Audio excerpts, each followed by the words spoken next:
On the private side, which is getting unnoticed now, is the renewable energy and solar power area. And that amount that is already spent in the current year, even despite the tough year, the commissioning of plants which has already happened versus what's going to happen next year. And since you're focusing a lot more on the next year, let me tell you that approximately a 30,000 megawatt will be commissioned next year, which is equivalent to $15 billion on the ground being invested. And not one government company is doing it. It's all, even if it's an NTPC or a SECI tender, it's all done by the private sector. And a good part of the capital is coming from outside. So that is on the ground happening.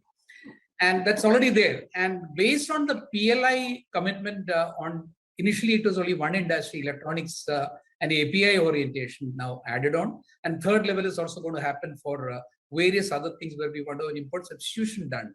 And CapEx is going to be put on the ground level. And many larger organizations in India are getting into areas where they never knew, anything about that. I'm not taking a name, but at least some of the larger groups of the country who are never into any of this have gotten into. At least in the renewable area, the publicly announced things can be spoken both about Reliance and Adani's. One committing maybe a $10 billion, other committing a $20 billion. And they are not talking on paper or maybe in press reports. It's also happening. Reliance has already completed acquisitions worth maybe $1 billion. And I'm aware of the fact that the mega factories, 4 of them, are moving at such a pace. Land is available, construction is already started, contracts are getting awarded, technology purchases instead of happening, they're buying companies for technology, and Adani's are already on the road that way. So energy and renewable energy area, a lot is happening in that area, which this time is private, not the public. Otherwise, we are only aware of NTPC and state electricity boards. And wind has also started now moving in. So renewable energy sector is going to be leading back. What happened in the energy sector in the beginning when coal-fired supercritical power plants happened in the country across, the same thing is getting repeated in the renewables. So they'll replace it. It's a good move. And we need it, and money is also coming for it. Second, as I mentioned about the oil and gas as a sector, I need to specifically talk about. Even during the pandemic period, a lot of orders got concluded, which I used to talk about maybe 3 or 4 years. Both of us used to talk about that refinery expansions. All of them are ongoing. Orders are placed under execution, and those are fairly large in nature. Barring the Chennai Petro and refinery, every other refinery has already completed their ordering, and orders are already with some of the largest, starting with L&T to Tata projects to, so many names, all of them are filled with orders to the last 1 year. Executions are going to take place. And these are already funded ones. You don't need to be getting extra funds. All the balance sheets are fairly clean in that area. That's happened. Now, coming to the other private side of the larger one you mentioned about, metal, especially the ferrous metallurgy, the steel making in the country, we have not had any capacity added in the last maybe, I would say, 5 to 6 year period of time. The last commissioning of a steel plant has happened in Kalinganagar, that's a Tata Steel. After that, everybody had on paper, government also had a program of increasing the capacity from 130 million TPA tons per annum installed capacity to 300. Vinayak was a part of the committee, which was set up by the empowered committee by government for that. A roadmap was made, but nobody had placed order. I'm very happy to let you know that each one of them who made the plan, the private sector, starting with JSW to JSPL to Tata Steel, and the new POSCOs of the world, and after the consolidation got over with the Bhushan Steel being taken over, they are all currently talking about, or inquiries are already in the market. I'm privy to that. For starting with the minimum 3 million tons per annum to maybe somebody talking about maybe even going to 10 million single capacity.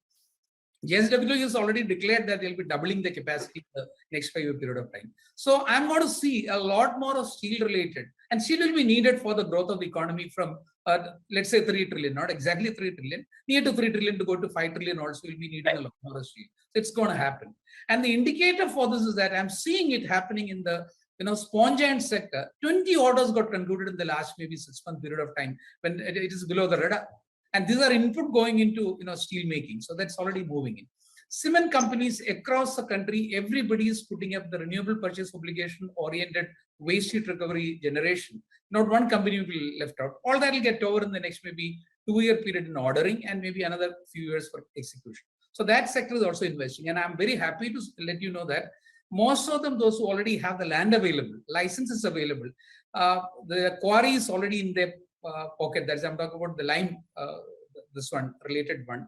Okay. So they are all expanding now. So you can see in private sector Private capex some happening. And food and food processing, which Vinayak mentioned, I joined with them on the values are small, but most of them would. Because see, capacity to come in being when you start a drawing board activity to this one would take at least maybe a 12 months minimum construction to 24 months to 36 months. So everybody is looking forward to pandemic is going to get over. I mean, we were talking about that earlier also. Omicron is going to have some amount of, something like a setback to the economic growth. Sure. So you're essentially saying there's some sort of a pipeline that is visible to you at this stage, even with all the uncertainties prevailing. If I could just switch the focus a little bit towards the public capex area, Vinayak, you talked about the budgetary allocation increase. Apart from the DFI that will perhaps start lending in the current year, is there enough sort of impetus on the ground to get that spending in? Because if you look at the budget numbers also for FY22, we're only about halfway through till November. Plus, ad nauseum, you talk about project delays, etc., which perhaps dilute the impact of some of the spending, or is this sort of bickering? At the end of the day, you have to put the money on the table and then start working on implementation and pace of implementation, etc.